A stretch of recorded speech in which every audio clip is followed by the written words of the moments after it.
오늘 주신 하나님 말씀은 스가랴 8장 1절에서 13절까지 말씀입니다. 한 절씩 교독하시겠습니다. 만군의 여호와의 말씀이 임하여 이르시되 만군의 여호와가 말하노라. 내가 시온을 위하여 크게 질투하며 그를 위하여 크게 분노함으로 질투하노라. 나 여호와가 말하노라. 내가 시온에 돌아왔은즉 예루살렘 가운데 거하리니 예루살렘은 진리의 성읍이라 일컫겠고 만군의 여호와의 산은 성산이라 일컫게 되리오라. 만군의 여호와가 말하노라. 예루살렘 길거리에 늙은 지아비와 늙은 지어미가 다시 앉을 것이라. 다 나이 많음으로 각기 손에 지팡이를 잡을 것이요 그 성거리에 동남과 동녀가 가득하여 거기서 장난하리라. 만군의 여호와가 말하노라. 이 일이 그날에 남은 백성의 눈에는 기이하려니와 내 눈에 어찌 기이하겠느냐. 만군의 여호와의 말이니라. 만군의 여호와가 말하노라. 내가 네 백성을 동방에서부터 서방에서부터 구원하여 내고 인도하여다가 예루살렘 가운데 거하게 하리니 그들은 네 백성이 되고 나는 성실과 정의로 그들의 하나님이 되리어라. 만군의 여호와가 말하노라. 만군의 여호와의 집 곧 전을 건축하려고 그 지대를 쌓던 날에 일어난 선지자들의 입의 말을 이때 듣는 너희는 손을 견고히 할지어다. 그날 전에는 사람도 삭슬 넣지 못하였고 짐승도 삭슬 받지 못하였으며 사람이 대적을 인하여 출입에 평안치 못하였었나니 이는 내가 무사람으로 서로 치게 하였었음이었니와 만군의 여호와가 말하노니 이제는 내가 이 남은 백성을 대하기를 전일과 같이 아니할 것인즉 곧 평안한 추수를 얻을 것이라. 포도나무가 열매를 맺으며 땅이 산물을 내며 하늘은 이슬을 내리으리니 내가 이 남은 백성으로 이 모든 것을 누리게 하리라. 함께 읽겠습니다. 유다 족속아 이스라엘 족속아 너희가 이방 가운데서 저주가 되었었으나 이제는 내가 너희를 구원하여 너희로 축복이 되게 하리니 두려워 말지니라. 손을 견고히 할지니라. 아멘. 오늘 본문 스가랴 8장에 보면은 만군의 여호와가 말하노라 혹은 나 여호와의 말씀이다라는 표현이 11번 등장을 합니다. 오늘 본문에는 7번 정도 나오는데 한번 같이 보도록 하겠습니다. 첫 번째 스가랴에게 임한 하나님의 말씀입니다. 2절입니다. 만군의 여호와가 말하노라. 내가 시온을 위하여 크게 질투하며 그를 위하여 크게 분노함으로 질투하노라. 뒷부분을 세 번역으로 보시면 이렇습니다. 나는 시온을 열렬히 사랑한다. 누구라도 시온을 대적하면 용서하지 못할 만큼 나는 시온을 열렬히 사랑한다. 하나님께서 백성들을 누구보다도 사랑하시는데 질투한다는 그런 표현을 쓰십니다. 그 배경을 보면은 하나님께서 택한 백성인데 그 뜻을 따르지 않으니까 바벨론에 넘기신 거잖아요. 하지만은 그렇다고 해서 완전히 언약을 깨신 것은 아니지요. 뒤투어 우회로로 돌아갑니다. 하나님께서 백성들을 사랑하는 만큼 그 마음만큼은 변함이 없으신 것이죠. 질투하는 사랑으로 그들이 돌아오기를 원하신 것입니다. 여기 언급된 시온이라는 단어에 교회를 넣어도 무방합니다. 다시 읽어보면은 나는 교회를 열렬히 사랑한다. 누구라도 교회를 대적하면 용서하지 못할 만큼 나는 교회를 열렬히 사랑한다. 그렇게 볼 수 있을 것 같습니다. 하나님께서 교회를 정말로 사랑하시는데 질투할 만큼 그렇게 사랑하신다는 것이죠. 한 사람이 누군가를 사랑하는데 그 사람이 다른 사람을 사랑하면은 어떻습니까? 질투하지요. 그래서 요즘 그런 표현이 있잖아요. 질투가 과해버리면은 불타는 질투, 그런 표현이 있습니다. 얼마나 질투를 하면은 막 불타는 질투의 표정을 여러분 한번 상상해 보십시오. 앵그리버드 같지 않겠습니까? 그만큼 질투하는데 사랑하니까 그렇게 한다는 것입니다. 우리도 하나님께서 사랑하시는 그 마음을 믿고 우리도 하나님에 대한 사랑이 변함이 없어야 할 것 같습니다. 두 번째 임한 하나님의 말씀입니다. 3절입니다. 나 여호와가 말하노라. 내가 시온에 돌아왔은즉 예루살렘 가운데에 거하리니 예루살렘은 진리의 성읍 세번역으로 보시면 성실한 도성이라 일컫겠고 만군의 여호와의 산은 성산이라 일컫게 되리라 그렇게 말씀을 하십니다. 하나님이 예루살렘이 이제 돌아와서 예루살렘으로 돌아와서 살게 하겠다 그렇게 말씀을 하십니다. 하나님의 의지를 볼 수가 있지요. 황폐했던 땅이었는데 백성들이 없는 그런 곳이었는데 이제 거기서 살겠다 돌아오게 하겠다는 그 말씀입니다. 하나님이 떠나버리면은 어제 말씀드린 것처럼 그 땅이 유령 같은 땅이 되겠지만은 하나님께서 계시면은 그곳이 생명이 살아나는 땅이 되겠지요. 하나님 그렇게 예루살렘을 사랑하셔서 그 예루살렘이 진리의 성읍이 되게 하겠다 그렇게 말씀을 하십니다. 사랑하셔서 그렇게 진리의 성읍, 거짓이 지배하지 않는 그런 곳이 되게 하겠다 말씀을 하십니다. 예수님께서 무엇이라 말씀하셨습니까? 내가 곧 길이요 진리요 생명이니 말씀하셨습니다. 예수님께서 계신 곳이 진리의 도시인 것이죠. 우리가 살아가는 곳이 진리이신 예수님만을 믿으며 진리의 도시가 될 수 있기를 소망합니다. 이 도시가, 이 LA가 진리의 도시가 되기를 소망합니다. 그러기 위해서 무엇 해야 됩니까? 진리이신 예수님을 증거해야 합니다. 우리가 10월 5일 창립주일에 이웃초청주일 하는 것이 정해졌지 않습니까? 그날에 한 영혼을 주님께로 인도하는 것. 이것은 무엇입니까? 예수님께로, 진리이신 예수님께로 돌아오게 하는 그런 모습이지 싶습니다. 그러니 우리가 정말로 마음을 다해서 한 영혼을 정말로 돌아오게 하는 것, 단순한 행사가 아니라, 많은 교회가 하는 그런 행사가 아니라 한 영혼을 정말로 생명 되시고 길이요 진리 되시는 그 예수님께로 돌아오게 하는 그 과정으로 그날을 삼아야 할 것입니다. 하나님은 만군의 여호와의 산은 성산, 즉 거룩한 산이라 불리게 할 것이다. 그렇게 또 말씀을 하십니다. 하나님이 계시는 산이 성산입니다.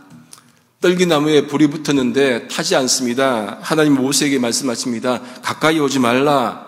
내가 선 곳은, 네가 선 곳은 거룩한 땅이다. 그렇게 말씀을 하셨습니다. 그것이 특별해서 거룩한 산이 아니라 하나님이 계시기 때문에 거룩한 산, 성산이 된 것이죠. 여러분, 지금도 그 자체로 성산은 없습니다.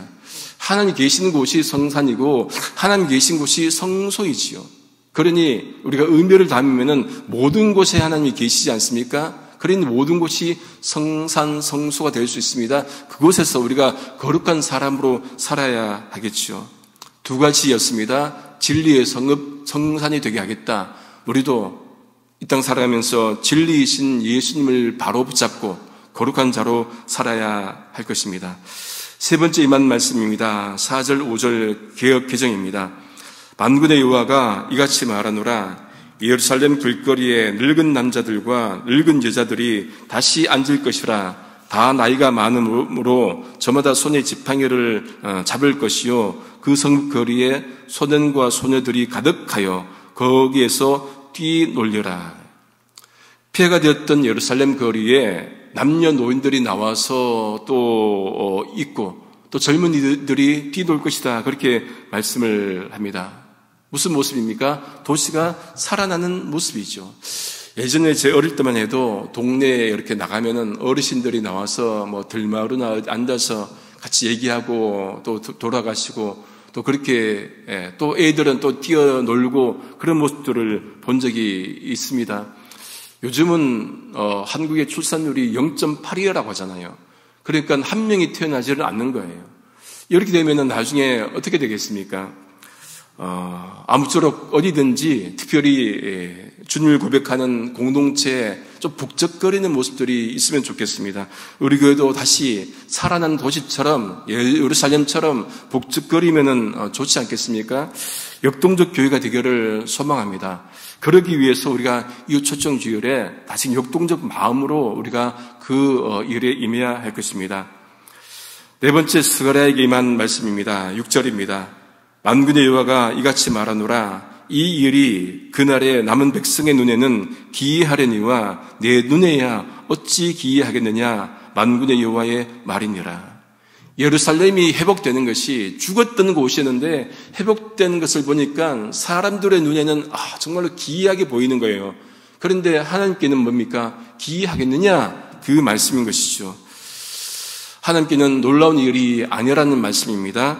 예레미야 32장 17절 개역 개정입니다.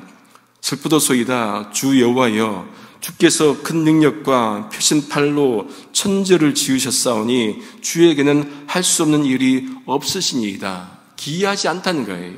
마태복음 19장 26절입니다. 예수께서 저희를 보시며 가라사대 사람으로는 할 수 없으되 하나님으로서는 다 할 수 있느니라. 우리 눈에 기이하다고 하나님의 능력을 제한시켜서는 안 될 것입니다. 하나님의 능력을 믿으며 하나님을 전폭적으로 신뢰하며 정말 우리가 살아야 하겠지요. 다섯 번째 임한 말씀입니다. 7절 8절입니다. 만군의 여호와가 말하노라 내가 내 백성을 동방 개역 개정으로 보면은 해가 뜨는 땅에서부터 서방 해가 지는 땅에서부터 구원하여 내고 인도하여다가 예루살렘 가운데 거하게 하리니 그들은 내 백성이 되고 나는 성실과 정의로 그들의 하나님이 되리라. 역사적으로 보면 여러분 바사왕 페르시아죠. 고레스 왕이 이스라엘 백성들을 바벨론을 정복하고 이스라엘 백성들을 돌려보내잖아요.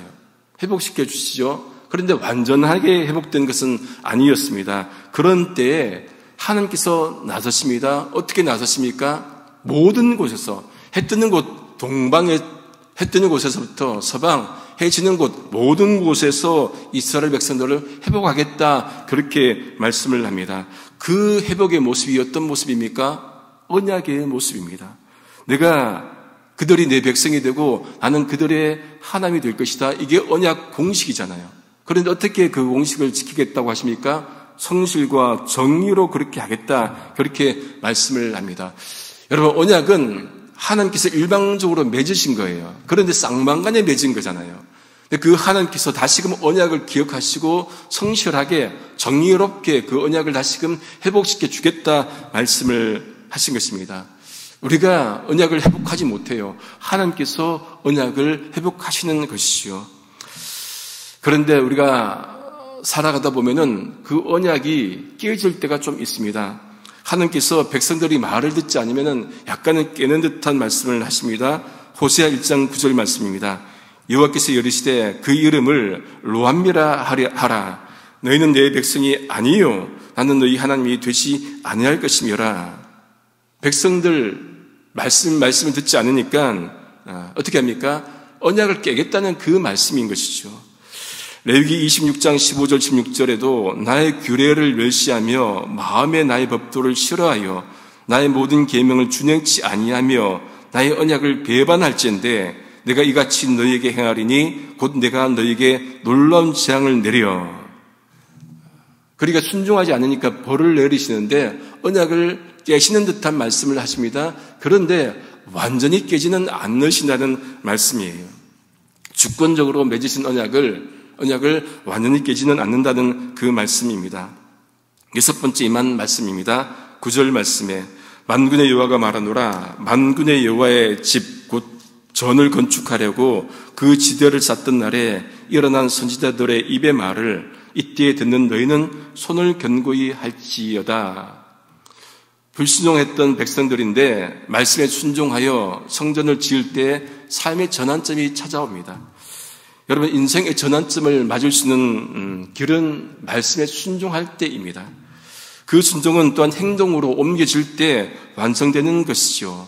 여기 손을 견고히 하라는 말은 힘을 내라는 그 말씀입니다. 삶 속에 바른 역사를 만들어가기 위해서 낙심하지 말고 힘을 내어서 하나님께서 맡기신 일을 우리가 잘 감당해야 할 것입니다. 이제 하나님은 그러면서 전에 있었던 백성들의 어려움을 언급하십니다.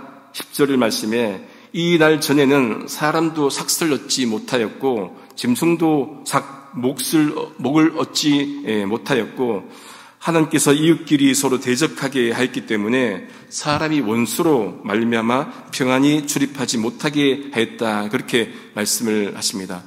여기 보면은 인간의 죄 때문에 누구도 삭슬 받지 못합니까? 짐승도 삭슬 받지 못합니다.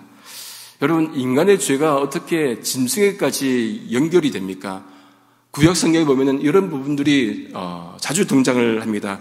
사람의 죄 때문에 짐승뿐만 아니라 땅도 벌을 받는 경우가 종종 있지요. 여러분, 당장 아담과 하와의 죄 때문에 여러분 땅이 곤경을 겪었지 않습니까? 창세기 3장 17절 18절 상반절에 아담에게 이르시되 네가 네 아내의 말을 듣고 내가 너더러 먹지 말라 한 나무 실과를 먹었은즉 땅은 너로 인하여 그 땅이 너 때문에 저주를 받고 너는 종신토록 수고하여야 그 소산을 먹으리라. 땅이 내게 가시덤불과 엉겅퀴가 퀴를 낼 것이다. 그렇게 말씀을 하십니다.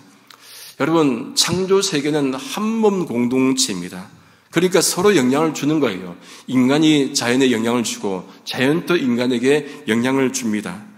인간이 죄악이 창조 세계를 병들게 합니다. 그 병들었던 그 세계도 인간에게 또 병들게 합니다. 여러분, 그런데 어느 것이 더 많습니까? 인간이 자연 세계를 병들게 한 것이 많습니까? 자연이 인간 세계를 병들게 한 것이 많습니까? 인간이 병들게 한 게 많아요. 인간이 자연을 병들게 하니까 돌아오는 것이 또 인간이 병들지요. 그게 무엇이었습니까? 팬데믹이었습니다. 여러분, 자연이 우리에게 함부로 하지 않습니다. 인간이 자연에게 함부로 하면은 자연이 인간에게 돌아오는 것이 병인 것이지요. 7번째 스가랴에게만 말씀입니다. 11절입니다. 만군의 여호와의 말씀이니라. 이제는 내가 이 남은 백성을 대하기를 전일 옛날과 같이 아니할 것인즉. 이 말씀은 무엇입니까? 고생했던 그 백성들을 돌아오게 하겠다. 이제는 그렇게 고생시키지 않겠다. 평안한 모습으로 돌아오게 하겠다는 그 말씀입니다. 그 모습이 이제 12절에 나오죠. 평안한 주소를 얻을 것이며 즉부린 씨는 잘 자라며 세 번역으로 보시면은 포도나무가 열매를 맺고 땅이 산물을 내고 하늘은 이슬을 내릴 것이라 하시면서 내가 이 남은 백성으로 이 모든 것을 누리게 하리라. 그렇게 말씀을 하십니다. 남은 백성이 먹을 것이 많아지는 그 누리는 삶을 살게 하겠다. 그렇게 말씀을 하십니다. 여러분, 누리는 삶, 또 의미 있는 삶이죠. 사전에 의미를 찾아보니까 마음껏 즐기거나 맛보다 그런 뜻입니다. 우리가 인생을 누린다는 것 참 좋은 표현이죠.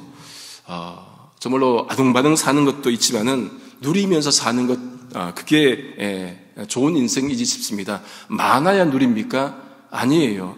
전도서 3장 13절에 사람마다 먹고 마시는 것과 수고함으로 낙을 누리는 것이 하나님의 선물인 줄을 또한 알았도다. 하나님의 선물을 누리는데 무엇입니까? 먹고 마시고, 그죠?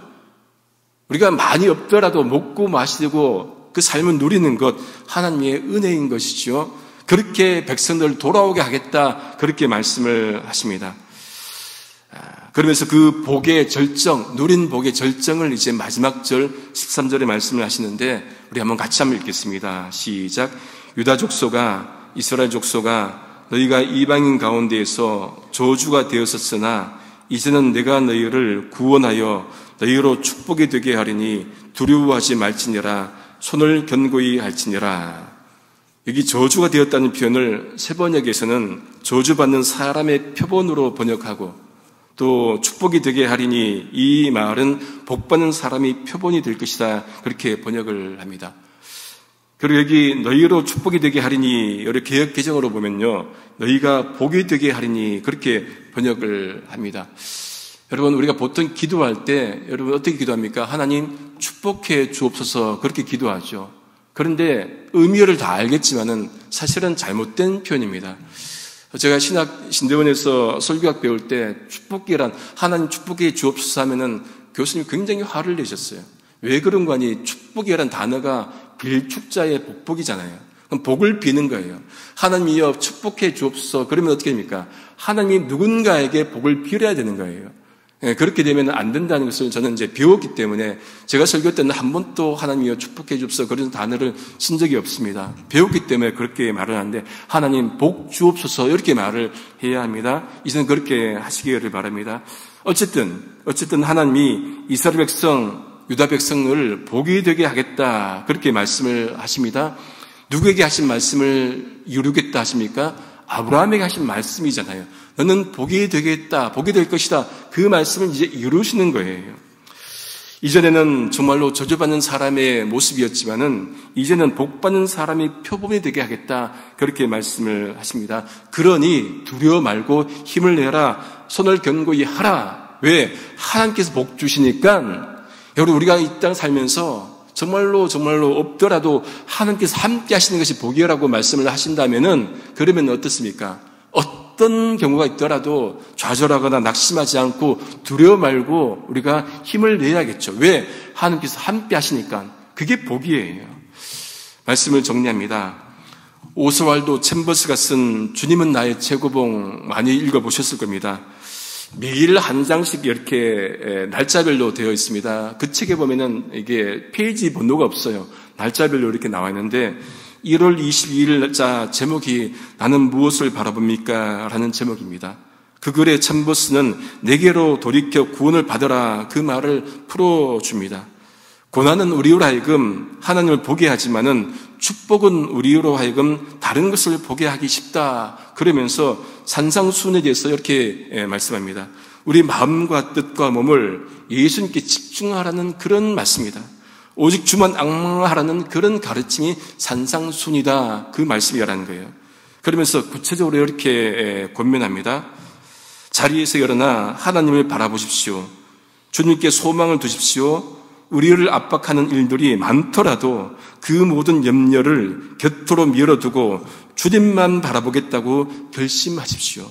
나를 앙망하라. 주님을 바라보는 순간 당신이 어떤 상황 가운데 있더라도 구원이 있습니다. 하나님은 하나님 백성이 회복되기를 원합니다. 백성들의 삶이 회복되기를 원합니다. 그 길이 무엇입니까? 그 길이 정말 주님께로 돌아가는 데 있습니다. 말씀에 순종하는 데 있지 싶습니다. 그래서 우리 모두 하나님께서 회복하실 날을 기다리고 마지막 날을 기다리며 주님께서 주시는 그 복을 누리며 힘낼 수 있기를 성부, 성자, 성령이신 삼위일체 하나님의 이름으로 소망합니다. 기도하시겠습니다. 하나님 아버지 감사합니다.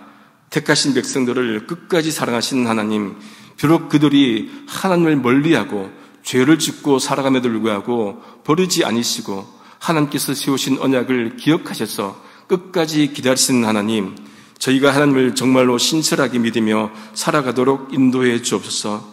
하나님 말씀에 순종하지 않아 벌받는 인생이 아니라 말씀에 순종하여 복이 되는 인생 되도록 인도해 주시옵소서. 그리하여 하나님께서 베푸시는 놀라운 위로를 맛보며 하나님께서 날마다 베푸시는 은혜를 누리며 하나님을 더욱더 알아가는 우리가 되도록 인도해 주시옵소서. 예수님의 이름으로 기도드립니다. 아멘.